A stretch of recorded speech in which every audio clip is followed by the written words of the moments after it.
down for this. And I know some of you were competing yesterday, so much appreciated. And I'm hoping to give you guys breakfast afterwards to say thank you. So the format is I'm going to start off with just introducing myself and kind of talk about what led me to sports psychology. Then I'm going to just briefly define what sports psychology is, and then touch on what they call the four canons of sports psychology, and just briefly touch on that. And then the main thing I want to focus on is pre-performance routine, and I'm going to be calling it PPR during the session. And I'm hoping at the end, like, it's something that's very, very dear to my heart and also Gary's heart. And I want to, at the end of this talk, make sure I transfer the importance of it to making sure that you can perform optimally with PPR. So what we're going to do is, Gary, I hope he circulated his pre-performance routine to everyone. So he... I can't say I did either.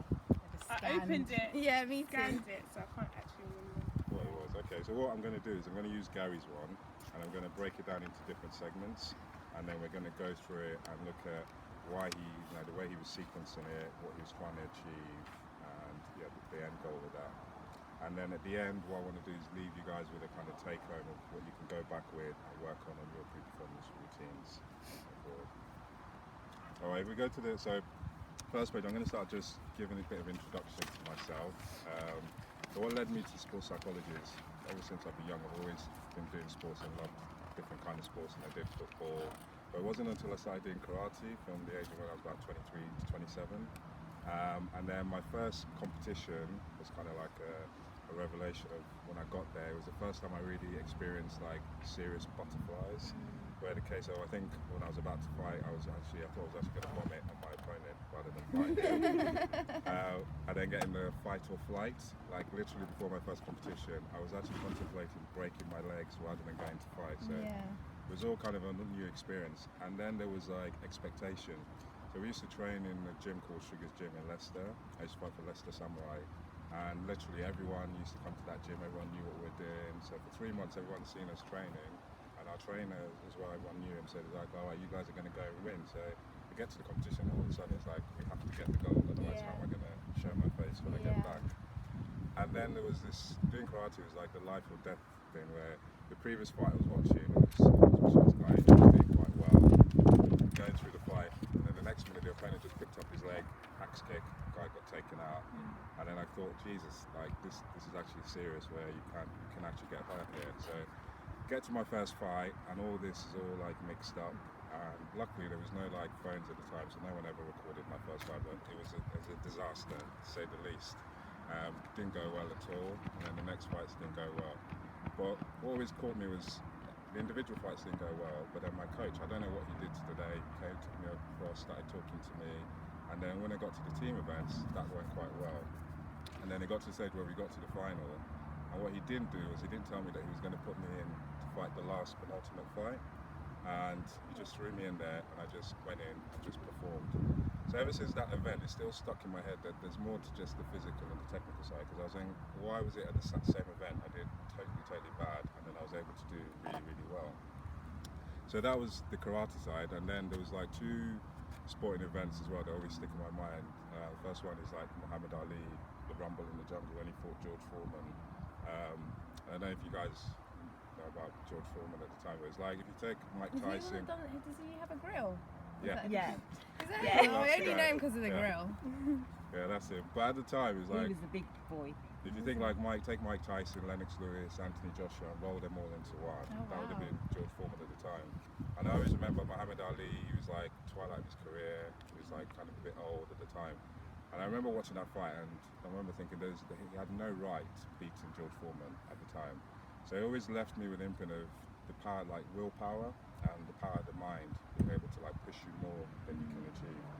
And then the other one was like Rafa Nadal, when he played Federer, their third final in tennis, which is kind of called the match of the century. And the year before, Nadal had lost to Federer, where he had match point, and Federer come back and won. And then in this game, he had like 3 match points, and all of a sudden, the whole world is watching, Centre Court is watching Federer. He lost those 3 match points. And I remember thinking when he went to sit on his chair and he put that towel over his head, and I would have paid any amount of money to be in his head to say, what self-talk did he say to himself to get himself in the mindset that once he came out, he literally came out and played like the best tennis I've ever seen. So those are the kind of things that kind of led me on to like to sports psychology. So I'm going to move on to it. So basically, I'm going to now want to kind of define what is sports psychology. So first, I'm just going to ask, who's heard about sports psychology? Show of hands. Okay, all right. So that's good. People have heard of it. So I'm going to first of all, I want to kind of dispel the myths about sports psychology. So I know a lot of people. Myth number one is for problem athletes. Everyone kind of thinks if you do sports psychology, there's something wrong with you.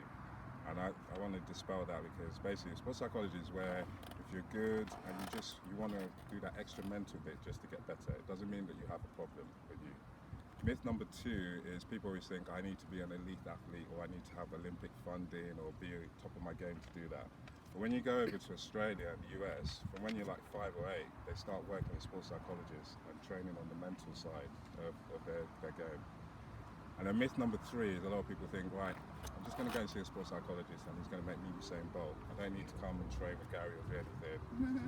And just like that one is, if you don't put in the hard work, there's no quick fix from a sports psychology.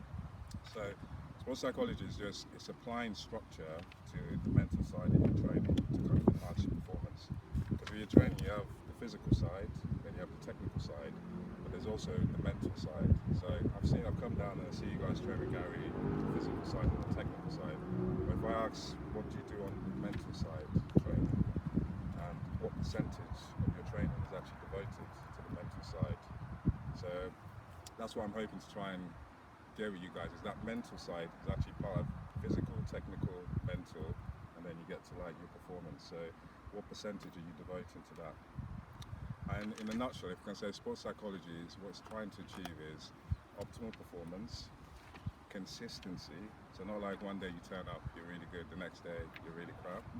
And just creating that condition all the time that wherever you are, you when you go out, you can give your best every time when you perform. So briefly going to touch on the next slide. These are called the 4 canons of sports psychology. I could talk about this for hours, but I'm just really going to just give a brief introduction. If you guys want any more information on it, then please let me know afterwards. I'll be happy to supply more information. But the first one is self-talk, which kindly Rachel's just explaining to us the crazy stuff that goes through your head when you're competing, and the stuff you have to say to yourself just so that you can perform. And research has actually shown what you say to yourself, that actually links to how you do perform. The other one is what they call imagery, but some people may call this visualization. Now this is very, very key, because when you visualize, you actually use the same mental pathways in your head that you're going to use when you're performing. So the more you visualize and the better you can visualize, you can actually prepare your mind for what's about to happen before it even happens. And then the other one is relaxation, which I think is such a big thing, especially with me when I talk about the karate bit. When you get there, the butterflies, the wanting to break your leg, just all sorts of stuff going. You need to have techniques to be able to say, calm yourself down when you get to any situation, and then when it's time to go, psych yourself up as well. And then the last one, which is goal setting, which is just understanding in your sports, what do you need to do to be good, and making sure that every time, every session you're doing, every month or every hour, you kind of that is driving everything that you're doing. So with these canons, all they're trying to do is basically impact the quality of your performance. So I've got on there as well is arousal regulation, increased concentration, increasing your motivation and your commitment, making sure that you're confident every time you step up, and being able to reshape and redirect your thoughts and behaviors to basically impact the quality of your performance.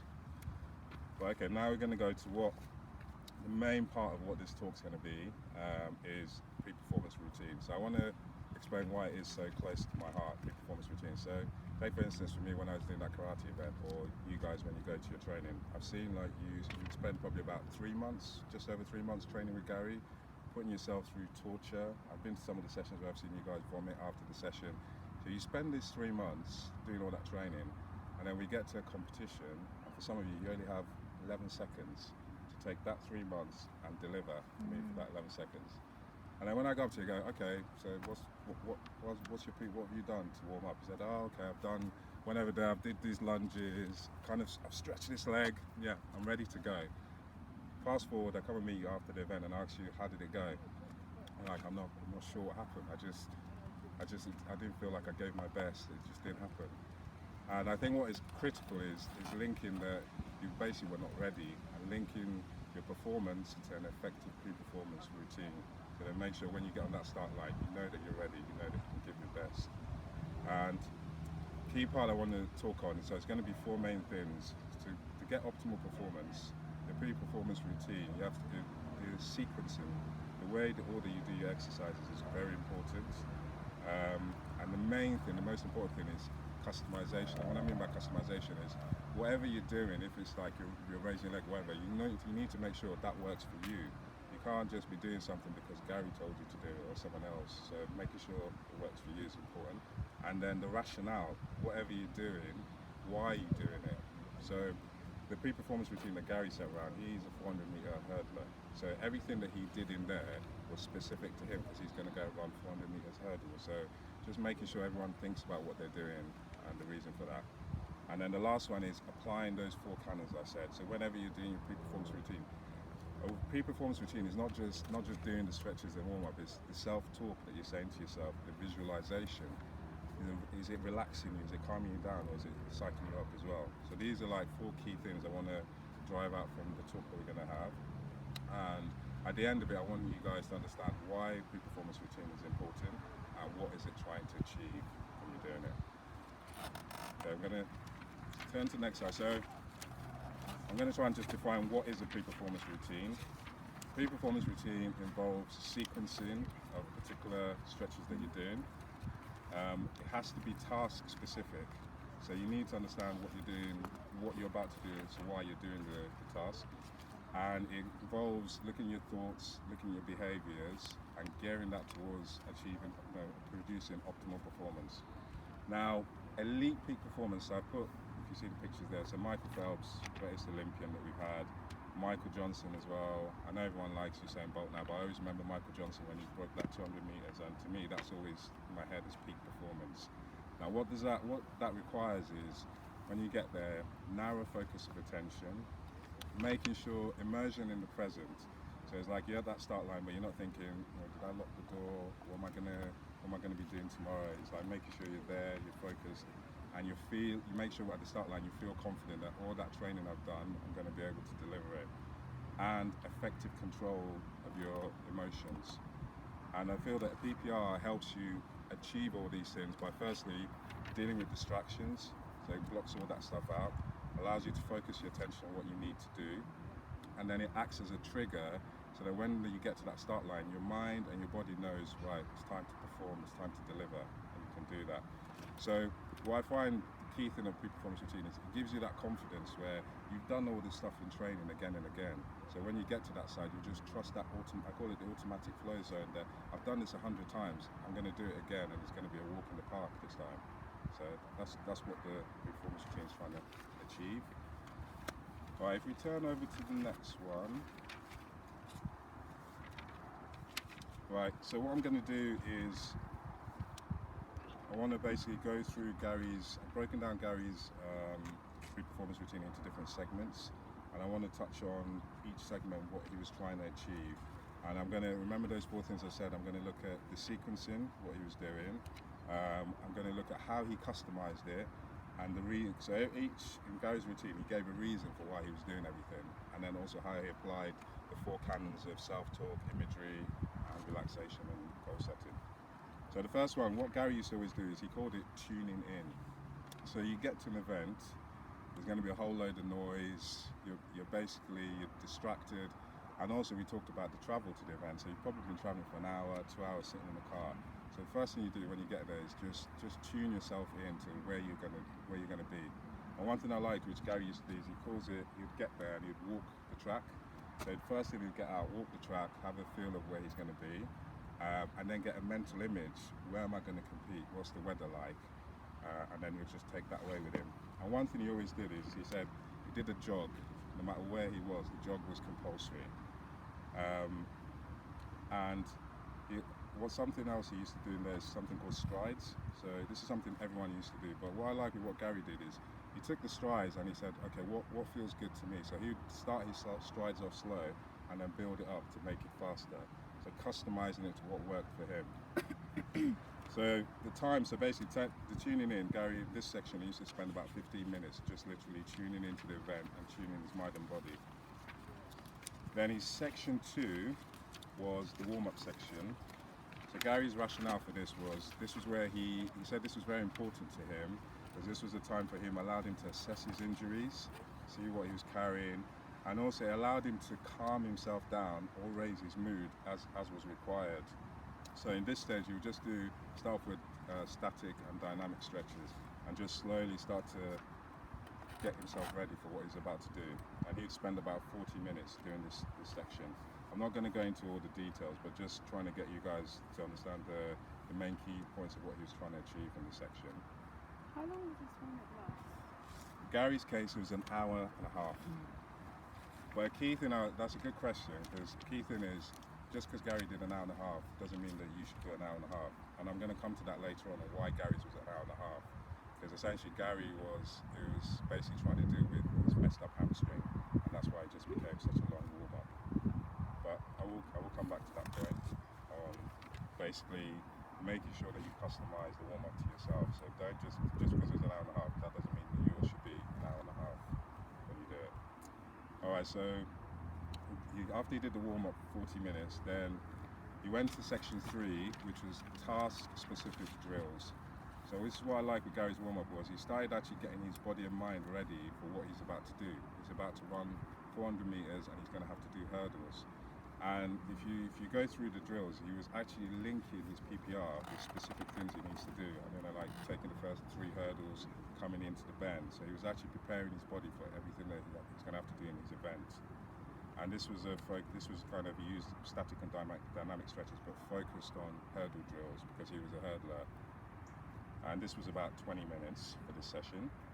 And after that, he would then go to section 4. Then he started to think about performance.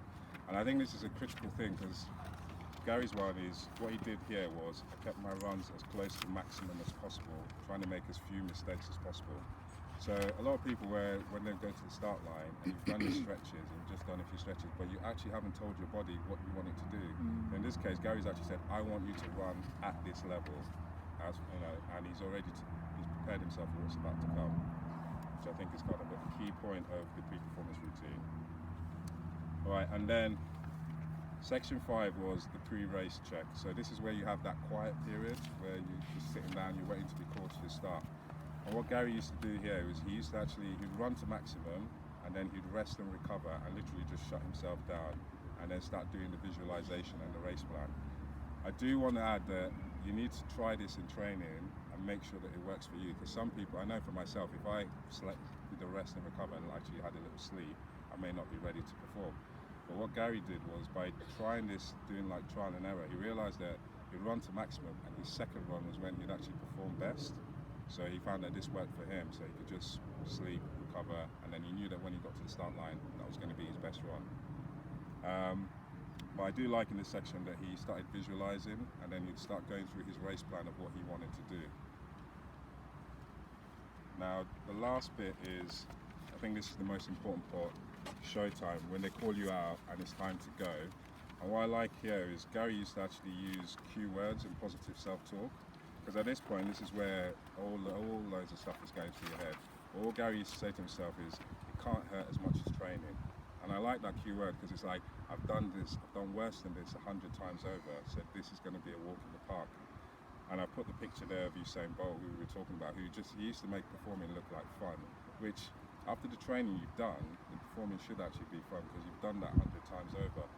So it's kind of having that key word to say to yourself, you know, this is what I want to do. And then what Gary also had was he had a routine that he always did. He'd put his blocks, he'd do 2 starts and take the first hurdle. And he just always did that. And that's kind of like a comforting safety blanket that your body knows, right, I've done this, it's time to go, it's time to deliver. So I like that about his pre-performance routine. So unfortunately Gary's not here, but I've spent loads of time talking with him, and the next point I want to go through is I want to go through some insights I got with chatting to him about his pre-performance routine. So I want to dig out on how did it develop, the criteria he used for sequencing how things went and deciding what stayed and what didn't stay. and what the end goal was for his peak performance routine. What was he trying to achieve? And also how he got into linking it to specific sections of his race. So if we just turn over to, so this last slide is, not the last one, second to last one, sorry. Insights from Gary is, so essentially Gary's pre-performance routine developed from injury. I don't know if he's told you, but his hamstring, he tore it all kinds of ways. So he realized that he had to basically do this pre-performance routine if he was going to run. So through the injury, he started to realize he needed to do this all the time.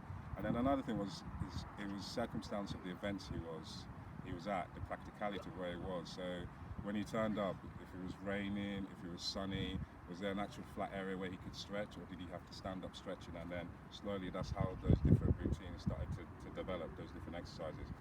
And then another one was just exposure. He was quite lucky that he got to move to different training camps, and he saw different people doing different things. So he decided, all right, I'm gonna start experimenting, and I'll take this from here, take this from this guy, and see if does it work for me or not.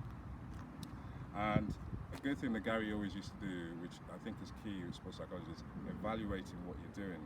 So to work out if it works or not, you need to do it in training first. Don't wait till you get to competition and do it.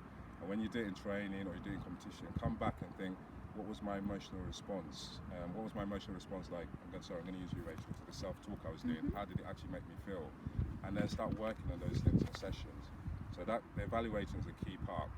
And I think the biggest part is self-discovery.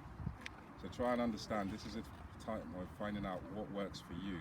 Because Gary can't come and tell you, I can't give you his pre-performance routine, you go and do it and you're going to perform well. But this is if you embrace it as a journey, is that you're going to find out what actually works for me as an athlete.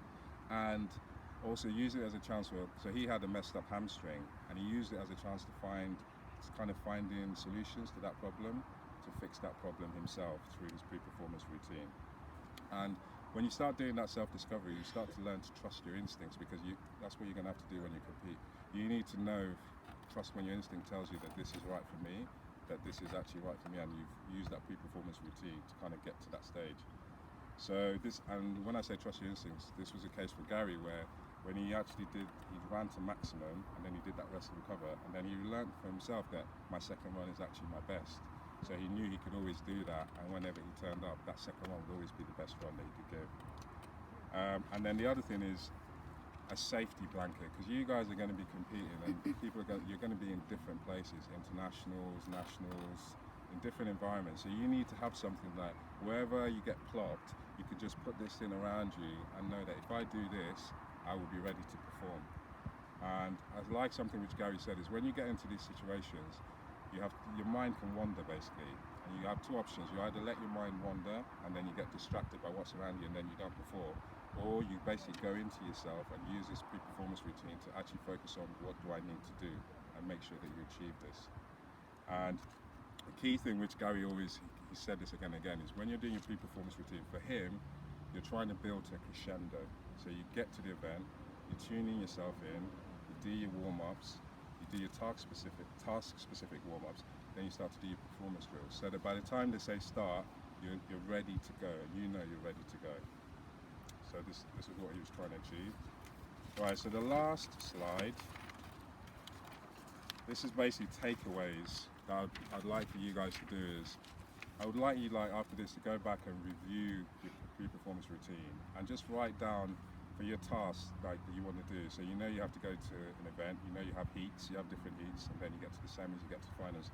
Look at your pre-performance routine and say, hand on heart, is it up to scratch? Is it going to give me the outcome that I want?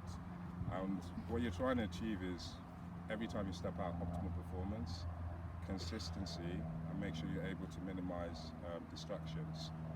So the last take-homes, I like 4 take-homes to leave you guys with is, when you're doing your PPR, understand it's going to take time to develop. Don't think I'm going to go to a couple of training sessions and I've got this thing and that's it, it's going to work. It's going to be an ongoing thing that you need to work on. The most important thing is the PPR has to be individual to you. So you need to try it out and make sure it works for you. And another one is consistency. When you find out what works for you, stick with it, like consistency of behavior. I remember with me, I went to an event and I got there, I and I had my own routine. But then I saw this guy doing the stretch where he started putting his leg on his head, and I was like, wow, that looks amazing. And I started trying to do that, and and then I thought to myself, I don't even know why he's doing that. I don't even know what event he's doing. So don't get to an event and get distracted by other things, what you did. So keep the routine, always keep the routine task specific. Always think, what am I doing? What am I trying to achieve? So I want to say that's the end of the presentation. Big thank you to everyone for giving your time for this. Oh, And thank you. It's been great. if there's any questions that you guys have, No, I thought this was quite informative actually. As you were talking, I started thinking about my pre-performance routine. I realised my warm-up is rubbish. My warm-up is whack. I mean, like here, I'm not saying that I'm going to be doing 1 hour famous warm-up, but I realised because of my warm-up, I don't get my head into the game. So. I do think mine can be a lot more task specific. I'm just doing things which I know are the right things to do, stretching wise. But yeah, getting the legs ticking over as quickly as they should be before a race, or getting even my arms to be moving as quickly as they should do. I don't do any of that. I didn't do that yesterday either. So I think the good thing I think is like breaking down what you need to do. So you say for instance 100 meters, you do your starts. yeah. The first 20 or 30 meters when you drive out. The next bit that you need to do on holding the speed, and is your pre-performance routine, is it linked to each of those? If you break it into sections and try and link it to that. Because one thing what got me into I started playing squash. And I used to do squash, I used to go to warm up, and my warm up would just be, I saw everyone else doing it, they just hit the ball in a straight line like that, and then you go to the other side, and then you're ready to go. But then when you actually play squash, it's like, you need to move side to side, you need to watch what the other guy's doing, you need to know where the tee is, and there's so much things you have to do, and I was like, it just blew my mind. It's like, of course you didn't play well, and you'd always take like 2 or 3 games. Yeah. So I think that's a good one. So yeah, definitely. Well, I mean, if you guys want, if you need any more information, please just like drop me a line. I'll give you guys my phone number or email, and I can provide any educational material that you want. Cool. Thank you very All right, much. thank you guys. And we get some breakfast now.